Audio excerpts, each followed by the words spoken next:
আসসালামু আলাইকুম, শাকাব তার সব অনেক ভালো আছেন। Realme 9 এর পর বাংলাদেশ মার্কেটে Realme 10 এবং Realme 11 এই দুটো নাম্বার সিরিজের কোনো ফোনই কিন্তু অফিসিয়ালি লঞ্চ হয় নাই। তবে অবশেষে Realme 12 অনেক দিন পর, অর্থাৎ এই ফোনটা বাংলাদেশ মার্কেটে অফিসিয়ালি লঞ্চ হয়েছে এবং আজকে আপনাদের কাছে এই ফোনটির ওভারঅল আমাদের প্রায় এটা 1.5 মাসের উপর ধরে আমাদের কাছে রয়েছে। সো এটার আমাদের যে ইউজার এক্সপিরিয়েন্স বলেন তার সব কিছু আপনাদের সাথে শেয়ার করবো এবং এই ফোনটা আপনাদের জন্য কেনা উচিত হবে কিনা সেটা নিয়েও আজকের ভিডিওতে আলোচনা করবো। সো চলুন তাহলে দেরি না করে শুরু করা যাক। মোবাইলটির বক্স কন্টেন্টে রয়েছে user manuals, soft plastic back cover, sim tray ejector, 80 ওয়াটের charger, type C USB charging cable এবং Realme 12 মোবাইলটি। এই মোবাইলটার ডিজাইন এবং আউটলুকের ব্যাপারে কথা বলবো, বাট তার আগে একটা কথা বলি। বক্সের ভিতরে 80 ওয়াটের চার্জার দেয়া রয়েছে, বাট ফোনটি কিন্তু 67 ওয়াটের চার্জিং সাপোর্ট করে। যাই হোক, এই ফোনটার বডি প্যানেল এবং ফ্রেম দুটোই পলিকার্বনেটের তৈরি এবং ব্যাক প্যানেলে এক ধরনের গ্লিটারি ফিনিশিং রয়েছে। ফর দ্যাট রিজন আউটডোরে সানলাইট কন্ডিশনে খুব শাইনি এর মতো একটা প্রিমিয়াম লুক পাওয়া যাচ্ছিল। তার পাশাপাশি এই ফোনটাতে কিন্তু IP54 এর ওয়াটার এবং ডাস্ট রেসিস্ট্যান্স সার্টিফিকেশন রয়েছে, অর্থাৎ ধুলাবালি এবং পানির ছিটা ফোটা বা বৃষ্টিতে টুকটাক ভিজলেও এই ফোনটার কিছু হবে না। তার পাশাপাশি এই ফোনটাতে 2000 নিটস পিক ব্রাইটনেস রয়েছে। ফর দ্যাট রিজন আমরা যখন আউটডোরে এই ফোনটি সানলাইটের নিচে ইউজ করেছি তখন কোনো ধরনের কোনো লো ব্রাইটনেস জনিত প্রবলেম ফেস করিনি। তার পাশাপাশি এই ফোনটাতে রয়েছিল ইন ডিসপ্লে ফিঙ্গারপ্রিন্ট স্ক্যানার এবং ইন ডিসপ্লে ফিঙ্গারপ্রিন্ট স্ক্যানারটি যথেষ্ট ফাস্ট এবং স্মুথ কাজ করে, টাচ করার সাথে সাথেই আনলক হয়ে যাচ্ছিল। তার পাশাপাশি এই ফোনটাতে রিয়েলমির লেটেস্ট UI 5.0 ভার্সনটা রয়েছে এবং তার পাশাপাশি অপারেটিং সিস্টেম হিসেবে এই ফোনটাতে অ্যান্ড্রয়েড 14 ভার্সন রয়েছে এবং সেই সাথে এই ফোনটাতে 8GB র্যামের পাশাপাশি 8GB ভার্চুয়াল র্যামও রয়েছে। আর ফোনটা ইউজার এক্সপিরিয়েন্স অর্থাৎ UI কথা যদি বলতে যাই, আননেসেসারি টুকটাক কিছু ব্লটার বা অ্যাপস রয়েছে, আপনারা চাইলে সেগুলো ধরে ডিলিট করে দিতে পারেন।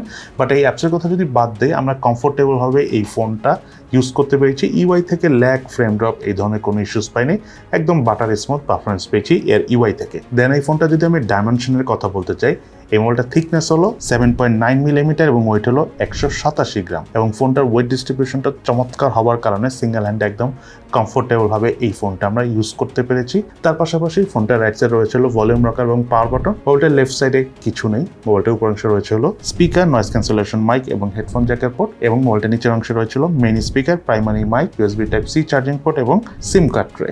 এই মোবাইলটার রিয়ার প্যানেলে ছিল ডুয়েল ক্যামেরা সেটআপ, যার মেইন ক্যামেরাটা হলো 1.9 অ্যাপারচারের 50 মেগাপিক্সেলের ক্যামেরা, যাতে সেন্সর হিসেবে রয়েছিল সনির LYT600 সেন্সর এবং এই ফোনের মেইন ক্যামেরাতে কিন্তু OIS রয়েছে। তার পাশাপাশি এই ফোনে থাকা আরেকটা ক্যামেরা হলো 2 মেগাপিক্সেলের ডেপথ সেন্সর ক্যামেরা এবং এই মোবাইলটা দিয়ে যখন আমরা ছবি তুলেছি, ছবির কালার ডিটেলস যথেষ্ট ভালো ছিল, তবে সবুজ কালার এবং লাল কালার এই দুটো কালার একটু বেশি বুস্ট করতে ছিল।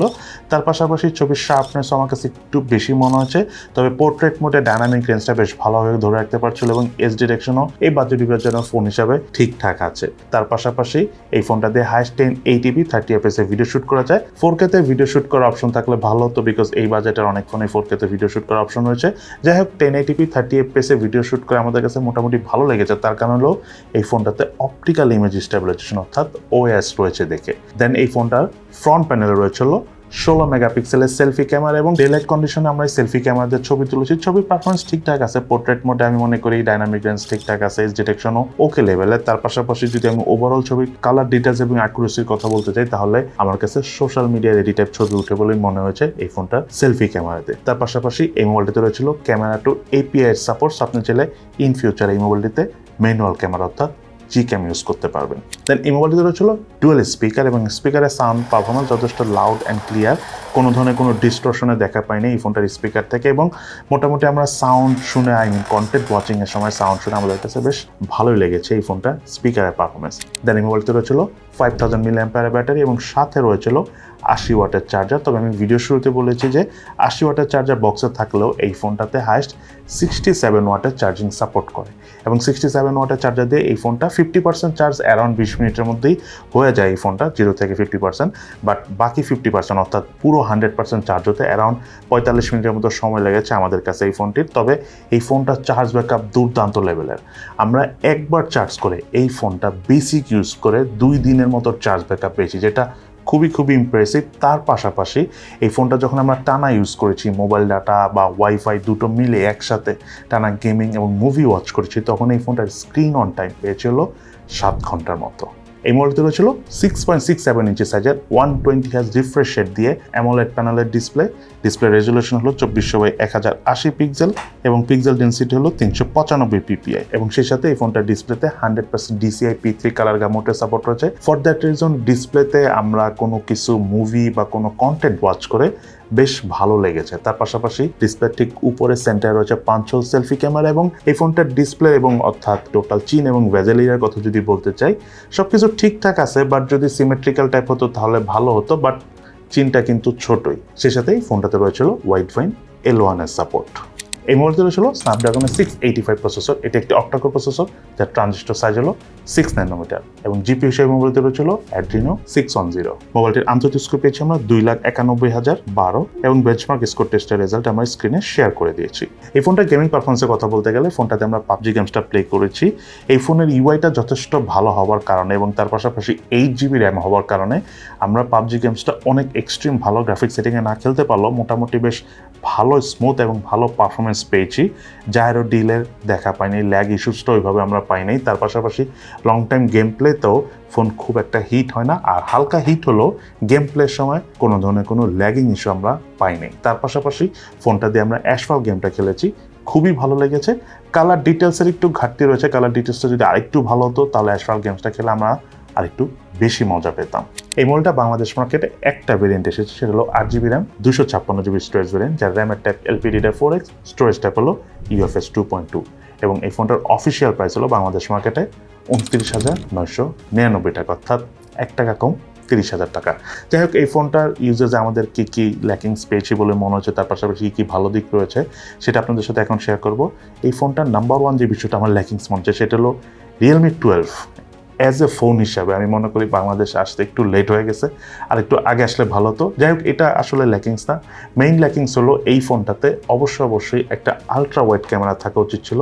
তার পাশাপাশি বাজেট বিবেচনা এই ফোনটাতে যদি অন্য একটা প্রসেসর ইউজ করতো তাহলে ভালো হতো, বাট এই প্রসেসরও বেশ কিছু ভালো দিক রয়েছে এবং সেই সাথে আমি মনে করি যে প্রাইসটা যদি আরেকটু কম হতো তাহলে খুবই ভালো হতো। সেই সাথে এই মোবাইলটা দিয়ে ভিডিও ক্যামেরায় হাইস্ট 4K-তে ভিডিও শ্যুট করার একটা অপশন থাকা উচিত ছিল, কারণ 1080p অনেক পুরাতন হয়ে গেছে, 4K-তে থাকলে একটু মানানসই হইতো।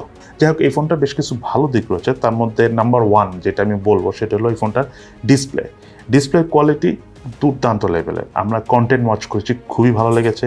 Colour quality, colour accuracy display খুবই ভালো। তার পাশাপাশি ডুয়েল স্পিকার থাকার কারণে সাউন্ড পারফরমেন্স এবং সাউন্ড কোয়ালিটি আমাদের কাছে অনেক ভালো লেগেছে। তার পাশাপাশি ফোনটা চার্জ ব্যাকআপ খুবই ভালো, মানে এই ফোনের নাম্বার 1 যে জিনিসটা সবচেয়ে বেস্ট সেটা হলো এই ফোনটা চার্জ ব্যাকআপ। আমরা অন অ্যান এভারেজ 2 দিন চার্জ ব্যাকআপ পেয়েছি এই ফোনটা থেকে এবং সাথে 80 ওয়াটের চার্জার দেওয়া রয়েছে, বাট 67 ওয়াট চার্জিং সাপোর্ট করে। যাই হোক, খুব দ্রুতই চার্জ হয়ে যায়, চার্জ শেষ হলে, যেটা আমাদের জন্য অনেক ইম্পর্টেন্ট, তাড়াতাড়ি চার্জ হওয়া। সো ওইসব দিক থেকে আমার কাছে চার্জিং হিসাবেও ভালো লাগছে। আরেকটা বিষয় হলো এই ফোনটার ইউআইটাও কিন্তু যথেষ্ট বাটারি স্মুথ করছে এবং নিয়মিত আপডেট আসে রিয়েলমি, সো আপডেট ইস্যুস নাই। আর এই ফোনটাতে আমরা প্রায় 1.5 মাস ধরে অনেক হেভি ইউজ করেছি, কোনো ধরনের কোনো ইস্যুস আমরা ইউআই থেকে পাইনি। এবং তার পাশাপাশি এই ফোনটার ফটোগ্রাফি পারফরমেন্স ঠিকঠাক আছে। গেমিং ওভারঅল যারা অনেক বেশি গেমিং না করেন তাদের কাছে ভালো লাগবে। এবং সব কথা শেষ কথা, আসলে এই ফোনটা কাদের জন্য কেনা উচিত হবে? যারা মেইনলি একটা লং লাস্টিং ফোন নিতে চাচ্ছেন, চার্জ ব্যাকআপ অনেক ভালো চাচ্ছেন, ডিসপ্লে কোয়ালিটি মোটামুটি ভালো হলে, মানে আপনি প্রচুর মিডিয়া কনজিউম করে থাকেন এবং তার পাশাপাশি হালকা পাতলা ফটোগ্রাফির সাথে টুকটাক গেমিং করেন, তাদের জন্য আমি মনে করি Realme 12 অফিসিয়ালি 25-30 হাজার টাকার মধ্যে right now one of the good choice. So এই তাহলে আমাদের আজকের ভিডিও। কেমন লাগলো Realme 12 অর্থাৎ এই ফোনটা, সেটা কিন্তু অবশ্যই ভিডিওর নিচে কমেন্টস করে জানাবেন। সবাই ভালো থাকেন, সুস্থ থাকেন, ইনশাল্লাহ দেখা হবে ফিউচারে।